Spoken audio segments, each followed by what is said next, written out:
Time नहीं, mind management. हम सब ने प्रोडक्टिविटी बढ़ाने के लिए बहुत कुछ किया है। डेली प्लानर्स खरीदे, पोमोडोरो टेक्निक ट्राई की, टू डू लिस्ट्स बनाई और मल्टीटास्किंग में खुद को मास्टर समझ बैठे।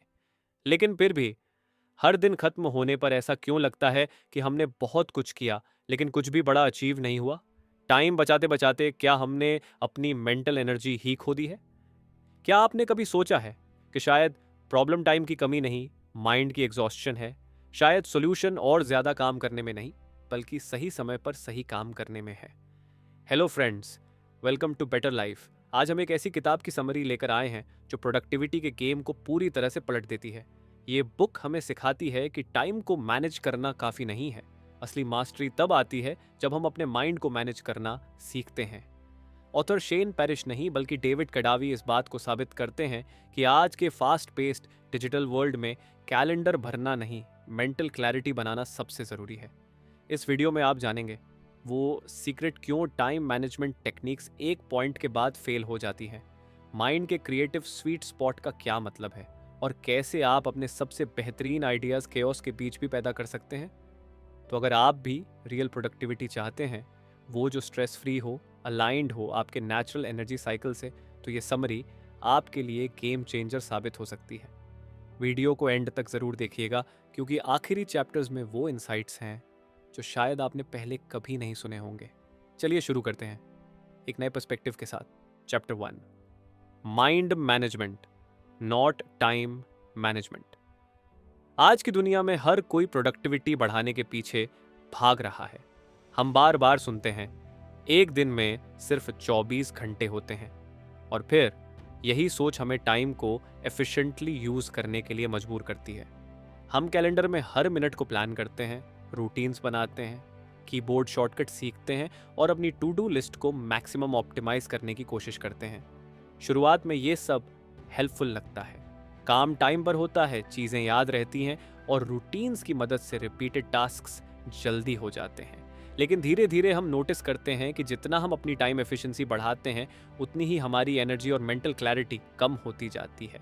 हम मल्टीटास्किंग में एक्सपर्ट बनने की कोशिश करते हैं, ईमेल चेक करते हुए ब्रश करना, कॉल लेते हुए ड्राइव करना या फैमिली डिनर के दौरान भी काम की प्लानिंग करना। स्लीप कम होती जाती है, एंग्जाइटी बढ़ती जाती है और माइंड हमेशा रश में रहता है। ऑथर यहाँ एक बहुत इंपॉर्टेंट रियलाइजेशन शेयर करते हैं, टाइम की लिमिटेशन को समझना। सिर्फ 24 घंटे होना ये नहीं बताता कि आपको हर सेकंड काम में लगाना है, बल्कि ये बताता है कि आपका एक लिमिट है और हर काम उस लिमिट से बाहर नहीं खींचा जा सकता। यहाँ एक नया कॉन्सेप्ट इंट्रोड्यूस होता है, माइंड मैनेजमेंट। मतलब ये कि प्रोडक्टिविटी अब टाइम के हिसाब से नहीं बल्कि माइंड की कंडीशन पर डिपेंड करती है। जब आपका माइंड सही मेंटल स्टेट में होता है, तब आप कुछ ही समय में बहुत वैल्यूएबल आइडियाज जनरेट कर सकते हैं। एक अच्छा आइडिया एक सेकंड में आ सकता है, लेकिन उस सेकंड की तैयारी आपके माइंड ने पहले से की होती है। टाइम मैनेजमेंट 2 गलत असम्पशंस पर बेस्ड है। 1 हर घंटा इक्वल होता है, लेकिन सच तो ये है कि हर घंटे की एनर्जी अलग होती है। कुछ टाइम क्रिएटिव काम के लिए बेस्ट होते हैं और कुछ सिर्फ रूटीन टास्क्स के लिए। तो प्रोडक्टिविटी का मतलब सिर्फ ज़्यादा प्रोड्यूस करना होता है, जबकि क्वालिटी और इम्पैक्ट किसी भी काम की रियल वैल्यू डिसाइड करते हैं, ना कि उसकी क्वांटिटी। एग्जाम्पल के तौर पर आप 2 नॉवेल्स लिख सकते हो, एक जो 0 कॉपीज सेल करे और दूसरी जो बेस्ट सेलर बन जाए। दोनों में समान समय और मेहनत लगी, लेकिन डिफरेंस आया आइडिया और माइंड स्टेट में। क्रिएटिविटी एक ऐसी चीज़ है जो रैंडमली नहीं आती, वो दिखी यानी वो माइंड की सही कंडीशन का रिजल्ट होती है। जैसे बिल गेट्स को ब्राउज़र बनाने का आइडिया तब आया जब वो थिंक वीक पर थे, वैसे ही गूगल के कई इनोवेशन उनके इंजीनियर्स के 20% फ्री टाइम में आए। स्टीफन किंग भी सिफारिश करते हैं कि लेखक अपना पहला ड्राफ्ट कुछ हफ्तों के लिए भूल जाएं ताकि माइंड उसे फ्रेश नज़र से देख सके। इसलिए जब आप समय बचाओ तो उसे इमीडिएटली भरने की बजाय उसे सेव करना सीखो। जैसे पैसों का इंटरेस्ट बढ़ता है, वैसे ही खाली टाइम फ्यूचर में बिग आइडियाज़ के लिए स्पेस देता है। ऑथर खुद बताते हैं कि उन्होंने अपनी लाइफ रीस्ट्रक्चर की, एक नया कॉन्टिनेंट शिफ्ट किया ताकि माइंड को वो स्पेस और एनर्जी मिल सके जहां वो फ्रीली क्रिएट कर सके। उन्होंने फील किया कि अगर सही मानसिक स्थिति में हो तो काम नेचुरल फ्लो में होता है। इस चैप्टर का कोर मैसेज है, आज की दुनिया में बेस्ट प्रोडक्टिविटी सिर्फ टाइम मैनेजमेंट से नहीं आती, बल्कि माइंड को मैनेज करने से आती है। जब आप अपने माइंड की एनर्जी को सही दिशा में चैनल करते हो, तभी आप मैक्सिमम आउटपुट के साथ पीसफुल लाइफ भी पा सकते हो। Chapter 2, creative sweet spot. Creative काम सिर्फ ज्यादा समय देने से नहीं होता, बल्कि सही समय पर सही एनर्जी के साथ होता है। इसी सोच के साथ ऑथर हमें इंट्रोड्यूस करते हैं एक कॉन्सेप्ट, क्रिएटिव स्वीट स्पॉट। मतलब वो जगह और समय जब आपका माइंड सबसे ज्यादा फ्रेश, एक्टिव और क्रिएटिव होता है। ऑथर बताते हैं कि उन्होंने कोलंबिया में शिफ्ट होकर अपने लाइफ को कंप्लीटली रीडिजाइन किया, ताकि माइंड की एनर्जी को सबसे सही तरीके से यूज किया जा सके। मेडेलिन का सिंपल अपार्टमेंट, सस्ती रेंट, जीरो डिस्ट्रैक्शन, ये सब मिलाकर एक ऐसा एनवायरनमेंट बना जहां माइंड को पीस और स्पेस मिल सके।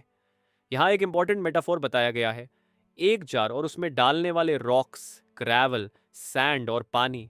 पॉइंट ये है कि अगर आप पहले बड़े रॉक्स यानी इंपॉर्टेंट काम डाल दें, तो बाकी छोटी चीजें, ग्रेवल, सैंड, पानी, अपने आप एडजस्ट हो जाएंगी। लेकिन अगर आप पहले सैंड और पानी से जार भर देते हो, तो बड़े रॉक्स के लिए स्पेस नहीं बचेगा। इसी तरह अगर आप दिन की शुरुआत छोटे कामों से करते हो, तो क्रिएटिव एनर्जी वेस्ट हो जाती है। क्रिएटिव थिंकिंग के दो पार्ट्स होते हैं, डाइवर्जेंट थिंकिंग और कन्वर्जेंट थिंकिंग। डाइवर्जेंट थिंकिंग मतलब आइडियाज जनरेट करना, माइंड को फ्री छोड़ देना ताकि वो कनेक्शंस बना सके। कन्वर्जेंट थिंकिंग मतलब उन आइडियाज को रिफाइन करना, फाइनलाइज करना। डाइवर्जेंट थिंकिंग को सपोर्ट करता है ग्रॉगी स्टेट, वो हल्का सा कंफ्यूज्ड, नींद से उठने के बाद का समय जब माइंड एनालिटिकल नहीं होता पर इमेजिनेशन स्ट्रांग होती है। और यही रीजन है कि ऑथर हर दिन का पहला घंटा सिर्फ राइटिंग को डेडिकेट करते हैं। इसे वो कहते हैं फर्स्ट आवर रूल। सुबह का ग्रॉगीनेस उनके लिए ब्लेसिंग बन गया। उन्होंने एक छोटा सा वाइट वॉल से घिरा डेस्क सेटअप किया जहां डिस्ट्रैक्शन कम थी। वहां बैठकर उन्होंने महसूस किया कि जब माइंड नेचुरली स्कैटर्ड होता है, तब वो नया सोचने में ज्यादा कैपेबल होता है। ऑथर बताते हैं कि आप इंटेंशनली स्लीप डिप्राइव्ड नहीं होना चाहिए, लेकिन अगर कभी ऐसे मोमेंट्स नेचुरली आएं, जेट लैग या डिले की वजह से, तो आप उस समय को डाइवर्जेंट थिंकिंग में यूज कर सकते हो।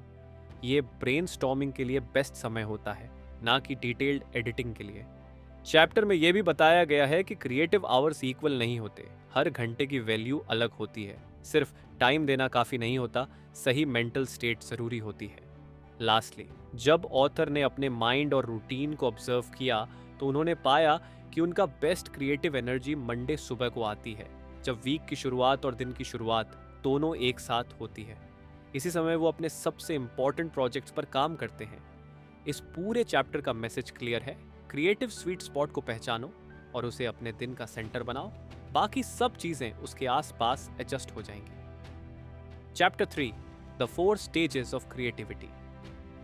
जब बात क्रिएटिव वर्क की आती है, तो ज्यादातर लोग सोचते हैं कि बस बैठो और कुछ नया सोच लो, लेकिन असलियत में क्रिएटिविटी एक स्ट्रक्चर्ड प्रोसेस है, जिसमें माइंड एक के बाद एक अलग अलग स्टेजेस से गुजरता है। इस चैप्टर में बताया गया है कि क्रिएटिविटी के 4 साइंटिफिकली एस्टैब्लिश्ड स्टेजेस होते हैं, प्रिपरेशन, इंक्यूबेशन, इल्यूमिनेशन और वेरिफिकेशन। पहला, तैयारी। इस स्टेज में आप अपने समस्या या प्रोजेक्ट के बारे में हर संभव जानकारी इकट्ठा करते हैं। आप शोध करते हैं, विचारों को इधर उधर घुमाते हैं, चीज़ों को समझने की कोशिश करते हैं। जैसे एक पेंटर कैनवस पर ब्रश चलाने से पहले हर एंगल से इमेजिन करता है, वैसे ही प्रेपरेशन में आप माइंड को पूरी तरह इमर्स करते हो। 2, इंक्यूबेशन। ये सबसे अंडररेटेड लेकिन पावरफुल स्टेज है। इस दौरान आप एक्टिवली कुछ नहीं करते, लेकिन माइंड अंदर ही अंदर कनेक्शंस बनाता रहता है। आप वॉक पर जा सकते हो, सो सकते हो या कोई और काम कर सकते हो। इसी दौरान माइंड उन कलेक्टेड आइडियाज़ को सबकॉन्शियस में प्रोसेस करता है। 3, इल्यूमिनेशन। ये वो मोमेंट होता है जिसे हम आहा मोमेंट कहते हैं, जब आइडिया अचानक माइंड में चमकता है। कई बार ये आइडियाज़ ब्रेकफास्ट बनाते समय आते हैं, या शावर में, या किसी पीसफुल मोमेंट में। ये सडन लगता है, लेकिन ये एक्चुअली इंक्यूबेशन का रिजल्ट होता है। 4, वेरिफिकेशन अब बारी आती है उस आइडिया को पॉलिश करने की। टेस्ट करना, प्रूफ रीड करना, रिफाइन करना, यही वो स्टेज है जब रॉ आइडिया को यूजेबल और वैल्यूएबल प्रोडक्ट में बदला जाता है। ऑथर बताते हैं कि जब उन्होंने अपने पहले बुक की राइटिंग शुरू की तो उन्होंने खुद अननोइंगली इन चारों स्टेजेस को फॉलो किया।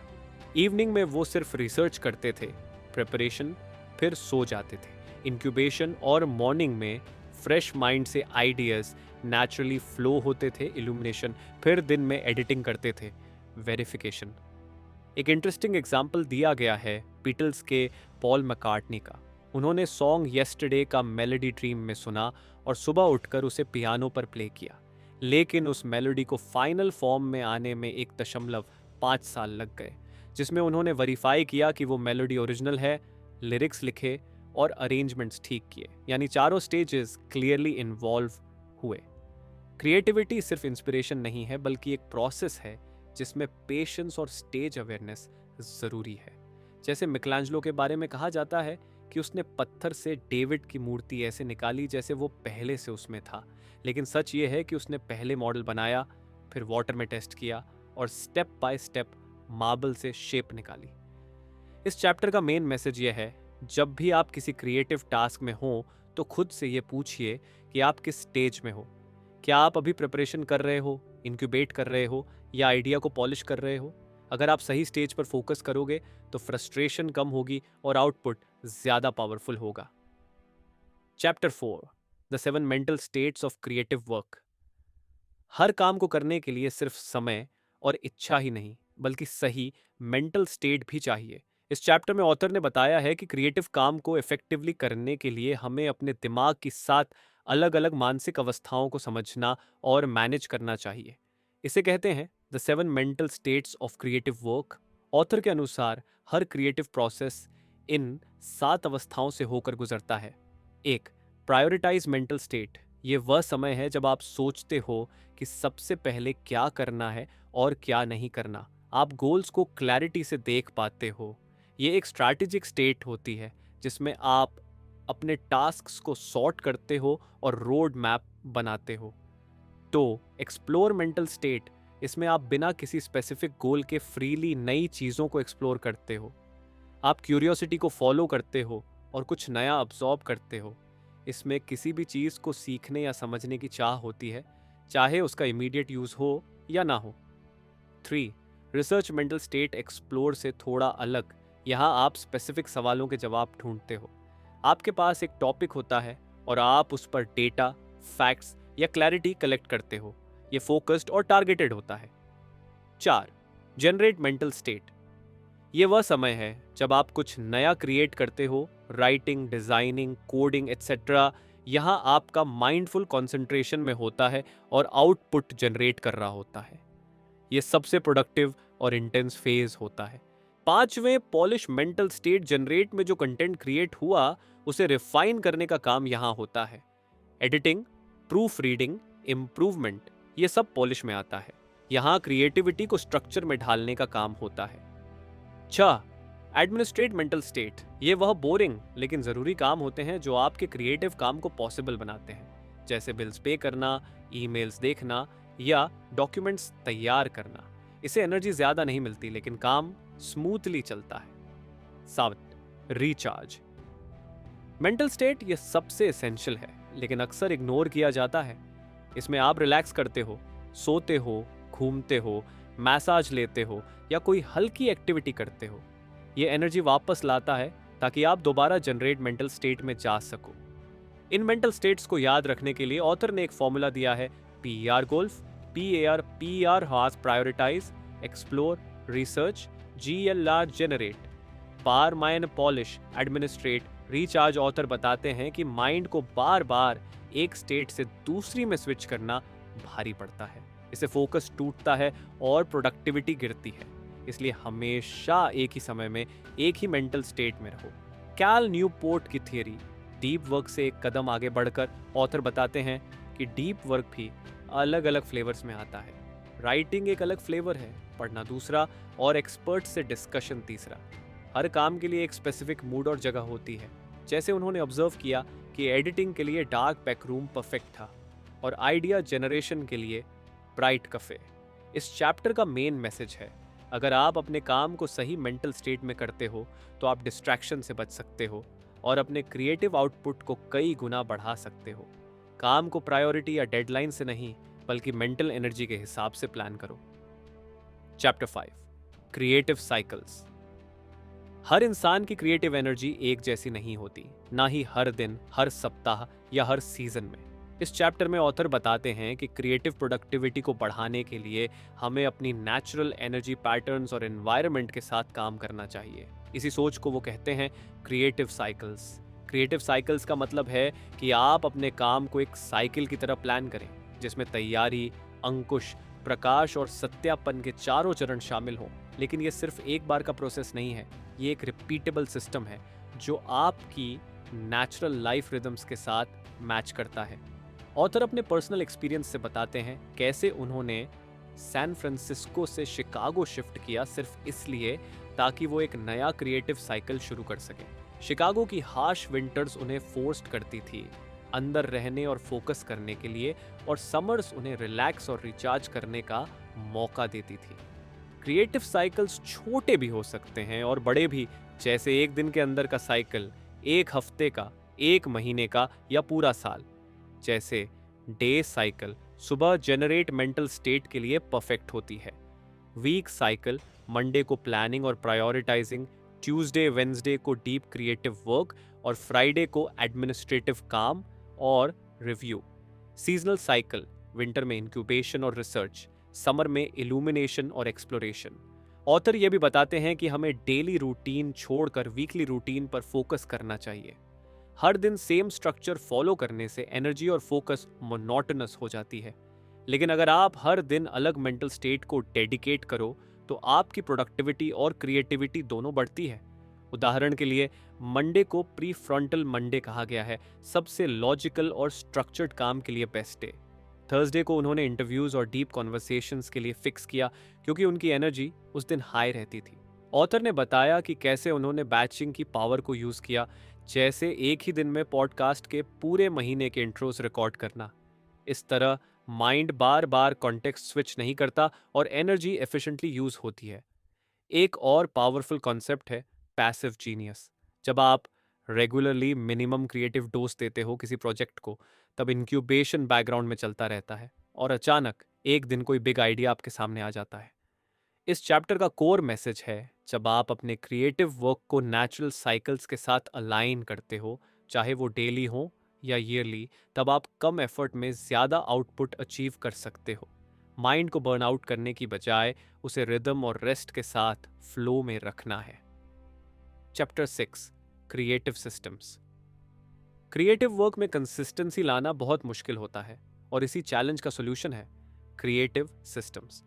जब आप सिर्फ गोल्स पर डिपेंड करते हो तो हर बार खुद को मोटिवेट करना पड़ता है, लेकिन जब आप सिस्टम बना लेते हो तो आप बिना ज्यादा एफर्ट के लगातार काम कर सकते हो। ऑथर एक्सप्लेन करता है कि एक कपकेक बनाने के लिए आपको सिर्फ एक बार इंग्रेडिएंट्स मिक्स करने हैं, लेकिन अगर आप सिस्टम बनाएं जैसे बेकरी, तो आप बार बार कपकेक्स बना सकते हो, और वो भी क्वालिटी के साथ। क्रिएटिव सिस्टम्स का पहला प्रिंसिपल है मिनिमम क्रिएटिव डोज। इसका मतलब है कि आपको हर बार बहुत बड़ा काम करने की जरूरत नहीं है। अगर आप सिर्फ रोज 100 शब्द भी कंसिस्टेंट लिखते हो तो कुछ महीनों में एक पूरी किताब तैयार हो सकती है। ज्यादा जरूरी है कि आप रोज क्रिएट करने की हैबिट बनाए रखें।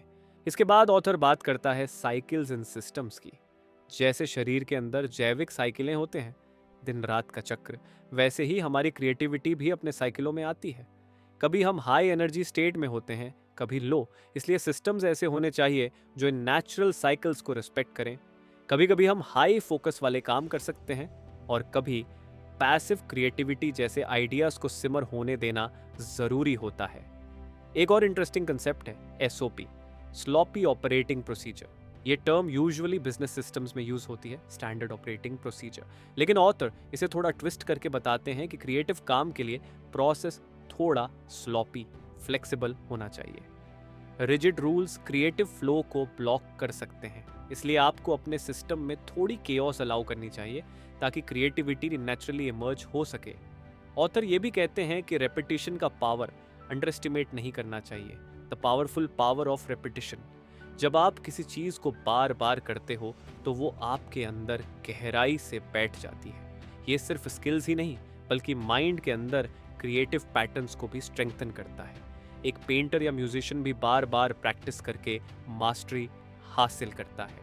सिस्टम में एक और ज़रूरी प्रिंसिपल है front burner back burner. Front burner वो प्रोजेक्ट्स होते हैं जिन पर आप एक्टिवली काम कर रहे हो, लेकिन बैक बर्नर पर वो आइडियाज़ रहते हैं जो अभी सिमर हो रहे हैं। ये बैलेंस बनाए रखना बहुत ज़रूरी है ताकि आपका माइंड कंटिन्यूअसली नई चीज़ों को प्रोसेस करता रहे। कई बार बेस्ट आइडियाज़ तब आते हैं जब आप एक्टिवली किसी और चीज़ पर काम कर रहे होते हो। क्रिएटिव कंस्ट्रेंट्स क्रिएटिविटी को बूस्ट करते हैं। जब ऑप्शंस बहुत ज़्यादा होते हैं तो माइंड ओवरवेल्म्ड हो जाता है, लेकिन जब बाउंड्रीज होती हैं जैसे कि टाइम लिमिट, वर्ड काउंट या स्पेसिफिक फॉर्मेट, तो हमारा माइंड ज़्यादा फोकस और शार्प तरीके से सोचता है। ऑथर इस बात को बार बार रिपीट करते हैं कि फ्रीडम से ज़्यादा ज़रूरी है मीनिंगफुल रिस्ट्रिक्शन। एक और पावरफुल एनालॉजी है फ्लाई हाई विथ पायलट्स। इसका मतलब है कि अपने आइडियाज़ को टेस्ट करो छोटे वर्जन्स में, जैसे किसी पायलट एपिसोड की तरह। कोई बड़ा प्रोजेक्ट लॉन्च करने से पहले उसे छोटे लेवल पर ट्राई करना, फीडबैक लेना और फिर रिफाइन करना, यही स्मार्ट तरीका है एग्जीक्यूशन का। चैप्टर का अंत एक क्वर्की एग्जाम्पल से होता है, जब ऑथर खुद को एक गंदे लॉन्ड्रोमैट के बाथरूम में कपड़े बदलते हुए पाते हैं। इस अनयूजुअल सिनारियो को वो इसीलिए याद रखते हैं क्योंकि उस मोमेंट ने उन्हें ये समझाया कि क्रिएटिव लाइफ में आपको अनकंफर्टेबल सिचुएशन से भी गुजरना पड़ता है, लेकिन अगर सिस्टम स्ट्रांग हो तो आप केओस के बीच में भी क्रिएट कर सकते हो। ये पूरा चैप्टर हमें सिखाता है कि केओस को अवॉइड नहीं करना है, बल्कि सिस्टम्स के थ्रू उसे मैनेज करना है ताकि हम कंसिस्टेंटली क्रिएट करते रहें, ना कि मोटिवेशन के भरोसे। माइंड मैनेजमेंट का एक बड़ा हिस्सा है ऐसे सिस्टम्स बनाना जो हमें बिना फ्रिक्शन के क्रिएटिव बनाए रखें। चैप्टर 7 क्रिएटिंग इन केओस। क्रिएटिव लाइफ हमेशा काम और पीसफुल एनवायरनमेंट में ही फ्लरिश नहीं करती। कई बार हम ऐसी सिचुएशंस में फंस जाते हैं जहां सब कुछ स्कैटर्ड लगता है। पर्सनल लाइफ का स्ट्रेस, हेल्थ इश्यूज या एक्सटर्नल रिस्पॉन्सिबिलिटीज। लेकिन ऑथर का मानना है कि अगर सही तरीके से अप्रोच किया जाए तो केओस के बीच भी हाई क्वालिटी क्रिएटिव वर्क किया जा सकता है। इसी को वो कहते हैं क्रिएटिंग इन केओस। सबसे पहली चीज है how to keep going when your life is a dumpster fire. जब आपकी लाइफ एकदम उलझी हुई हो तब आपको ट्रेडिशनल टाइम ब्लॉकिंग या प्रोडक्टिविटी टूल्स से ज़्यादा ज़रूरत होती है फ्लेक्सिबिलिटी और क्लैरिटी की। ऑथर सजेस्ट करते हैं कि आपको रिजिड स्केड्यूल के बजाय अपने मेंटल स्टेट्स के अकॉर्डिंग काम ऑर्गेनाइज करना चाहिए। यही नेक्स्ट कॉन्सेप्ट है, ऑर्गेनाइज बाय मेंटल स्टेट। दिन के अलग अलग हिस्सों में हम अलग अलग मूड में होते हैं। कोई टाइम ऐसा होता है जब आप फोकस्ड और एनालिटिकल होते हैं, तो कोई ऐसा जब आप रिलैक्स्ड और रिफ्लेक्टिव होते हैं। आपको अपने काम को इस तरह बांटना चाहिए कि वो आपकी उस समय की मेंटल स्टेट के साथ मैच करे। इससे आप केओस के बीच भी सही काम सही मोमेंट पर कर सकते हैं। ऑथर एक बहुत पावरफुल टेक्निक बताते हैं, do what you can with what you have. इसका मतलब है कि परफेक्ट कंडीशन का वेट मत करो। अगर आपके पास सिर्फ 15 मिनट है और आप मानसिक रूप से थके हुए हो तो हल्के काम करो, जैसे पुराने विचारों की समीक्षा करना या नोट्स को सॉर्ट करना। मुख्य लक्ष्य है कि आप क्रिएटिव मोमेंटम बनाए रखो। क्रिएटिव अपॉर्चुनिटीज उन मोमेंट्स में छिपी होती हैं जो पहले तो डिस्ट्रैक्शंस लगती हैं, जैसे कोई अनप्लैन्ड कॉन्वर्जेशन, ट्रैवल, इलनेस या कोई नया एनवायरनमेंट। अगर आप माइंडफुल हो तो ये सब चीज़ें आपको नए पर्सपेक्टिव्स दे सकती हैं। यही होता है द क्रिएटिव कैस्केड, जब एक छोटी रैंडम चीज़ आपको चेन रिएक्शन की तरह एक नया बड़ा आइडिया दे देती है। एक और पावरफुल तरीका है टास्क ट्रिगर्स। जब आप किसी टास्क को किसी स्पेसिफिक एनवायरनमेंट, टाइम या हैबिट से जोड़ देते हो तो आपका ब्रेन उस काम के लिए तैयार हो जाता है। जैसे सुबह की चाय पीते ही आप जर्नलिंग शुरू कर देते हो। ये छोटे ट्रिगर्स केओस के बीच एक रिदम बनाए रखते हैं। इसके बाद आता है क्रिएटिव सिमर। कभी कभी बेस्ट आइडियाज तब आते हैं जब आप एक्टिवली काम नहीं कर रहे होते, बल्कि जब माइंड नेचुरली प्रोसेस कर रहा होता है। ऑथर कहते हैं कि अगर आप फोर्स्ड प्रोडक्टिविटी से दूर रहें और अपने आइडियाज़ को सिमर करने का टाइम दें, तो आपको क्लैरिटी और ओरिजिनलिटी दोनों मिलती है। चैप्टर का कंक्लूजन एक सो फिलोसॉफिकल पॉइंट के साथ होता है, nothing happens for a reason but it does happen. यानी हर चीज़ का कोई डिवाइन रीजन नहीं होता, लेकिन हर एक्सपीरियंस वैल्यूएबल होता है अगर आप उससे कुछ क्रिएटिव निकाल सको। केओस को कंट्रोल करने की कोशिश मत करो, बल्कि उससे मीनिंग निकालो। यही रियल क्रिएटिव मास्टरी है। ये चैप्टर हमें ये सिखाता है कि आप चाहे कितने भी कठिन समय से गुजर रहे हो, अगर आप सही सिस्टम्स और माइंडसेट रखो, तो केओस के बीच भी आप अपने सबसे ऑथेंटिक और पावरफुल आइडियाज क्रिएट कर सकते हो। कंक्लूजन, ये पूरी किताब एक सिंपल लेकिन पावरफुल मैसेज पर बेस्ड है। आज की दुनिया में प्रोडक्टिविटी का मतलब सिर्फ टाइम को मैनेज करना नहीं है, बल्कि माइंड को मैनेज करना है। जब दुनिया मशीन्स और ऑटोमेशन की तरफ बढ़ रही है, तब इंसानों की सबसे बड़ी स्ट्रेंथ है उनकी क्रिएटिविटी। और क्रिएटिविटी तभी फ्लरिश करती है जब हम अपने मेंटल एनर्जी और मूड को समझकर काम करें, न कि क्लॉक के हिसाब से। ऑथर ने शुरुआत में बताया कि टाइम मैनेजमेंट टेक्निक्स जैसे कि कैलेंडर स्केजुलिंग, मल्टीटास्किंग और स्पीड प्रोडक्टिविटी स्ट्रैटेजीज एक लेवल तक काम करती हैं, लेकिन एक पॉइंट के बाद ये काउंटर प्रोडक्टिव हो जाती है। आप जितना ज़्यादा टाइम बचाने की कोशिश करते हो, उतना ही एग्जॉस्टेड और फ्रस्ट्रेटेड महसूस करते हो। इसलिए ज़रूरी है कि हम क्वांटिटी के बजाय क्वालिटी ऑफ थॉट्स पर फोकस करें। क्रिएटिविटी के लिए सबसे पहले हमें समझना होता है कि हमारे दिमाग की अलग अलग स्टेट्स होती हैं। कभी हम डाइवर्जेंट थिंकिंग करते हैं, जहां आइडियाज़ एक्सप्लोर करते हैं, और कभी कन्वर्जेंट थिंकिंग, जहां उन्हें रिफाइन करते हैं। इसके लिए ऑथर ने क्रिएटिव स्वीट स्पॉट का कंसेप्ट इंट्रोड्यूस किया, यानी दिन का वो हिस्सा या एनवायरनमेंट जहां आप नेचुरली बेस्ट क्रिएटिव वर्क करते हो। फिर उन्होंने द 4 स्टेजेस ऑफ क्रिएटिविटी बताए: प्रिपरेशन, इंक्यूबेशन, इल्यूमिनेशन और वेरिफिकेशन। जब आप इन स्टेजेस को समझते हो और उनका रिस्पेक्ट करते हो, तो आप बिना खुद को फोर्स किए आइडियाज जनरेट कर सकते हो। माइंड मैनेजमेंट इन स्टेजेस को नेचुरली फ्लो में लाने में मदद करता है। इसके बाद उन्होंने 7 मानसिक अवस्थाएं समझाई जो क्रिएटिविटी के अलग अलग चरणों में नेचुरली आती हैं। जब आप अपने कार्यों को इन 7 मानसिक अवस्थाओं में समझते हैं, तो आपकी क्रिएटिविटी बढ़ जाती है। स्टेट्स के अकॉर्डिंग अलाइन करते हो तो प्रोडक्टिविटी एफर्टलेस बन जाती है। ये चैप्टर हमें ये सिखाता है कि हर काम हर वक्त नहीं होता, सही काम सही वक्त पर ही बेहतर होता है। बुक में आगे ऑथर ने क्रिएटिव साइकिल्स की बात की, यानी दिन, हफ्ते और महीने के अंदर नेचुरल एनर्जी पैटर्न्स होते हैं। जब आप इन साइकिल्स के साथ सिंक होकर काम करते हो, तो आप ज़्यादा प्रोड्यूस करते हो, लेकिन कम स्ट्रेस के साथ। इसके बाद उन्होंने क्रिएटिव सिस्टम्स इंट्रोड्यूस किए, ऐसे रिपीटेबल प्रोसेसेस जो आपको क्रिएटिव बनाए रखते हैं, भले ही मूड या मोटिवेशन फ्लक्चुएट हो रहा हो। Minimum creative dose, repetition, front burner, back burner और क्रिएटिव कंस्ट्रेंट्स जैसे प्रिंसिपल्स क्रिएटिव कंसिस्टेंसी लाने में हेल्प करते हैं। फाइनली बुक एंड होती है उस क्रूशल लेसन के साथ जो सबसे ज़्यादा रिलेवेंट है: क्रिएटिंग इन केओस।